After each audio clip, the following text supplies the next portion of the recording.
नहमदुहु व नसल्ली अला रसूलिहिल करीम अऊज़ु बिल्लाहि मिनश शैतानिर रजीम बिस्मिल्लाहिर रहमानिर रहीम।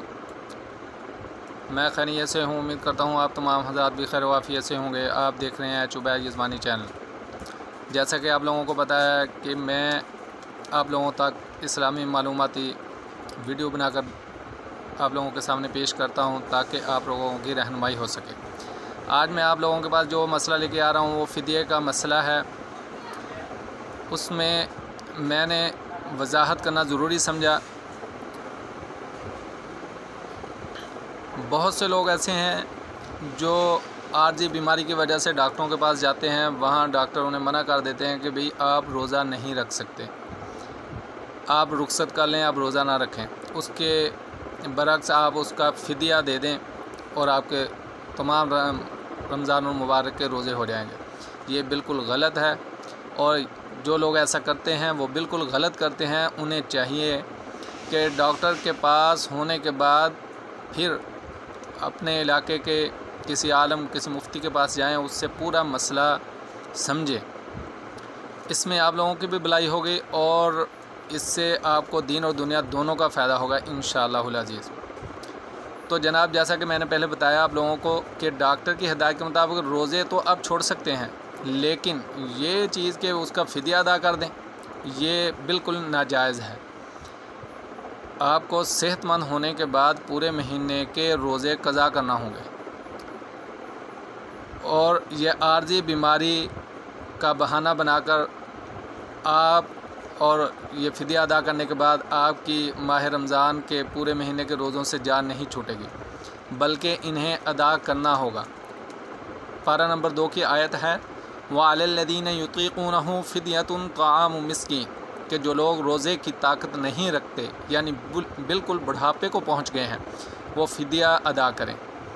और ऐसे बूढ़े शख्स को शेख फ़ानी कहा जाता है।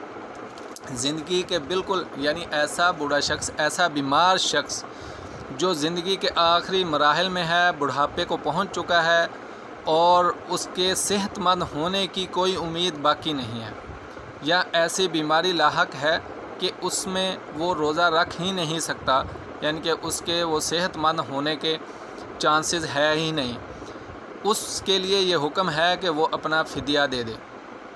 और मेरी तमाम दोस्तों से गुजारिश है कि आप इस मसले को अपने उलमा कराम के पास जाएं और बेहतर अंदाज में समझें और इस पर अमल करें ताकि आपको दीन और दुनिया दोनों का फ़ायदा हो। अब इसी तरह एक और जाते जाते मैं साथ छोटा सा मसला बयान करता जाऊँ, वो फ़ितराने का मसला है। अब फ़ितराना कितना दें? असल बात यह है कि हर शहर में गंदम का अलग अलग रेट होता है, इसी तरह हर मुल्क में अपना एक रेट होता है। तो उसमें ये चाहिए कि हर मुल्क या हर शहर में जिस गंदम का जितना रेट हो उसके हिसाब से आपको चाहिए कि असल तो है 2.25 सेर, लेकिन इसको एहतियात के साथ 2 किलो बना लिया गया है। अब आप लोगों ने करना क्या है कि अब 2 किलो के हिसाब से जितने पैसे बनते हैं वो आपको हर एक फ़र्द के ऊपर फ़ितराना देना है आपने।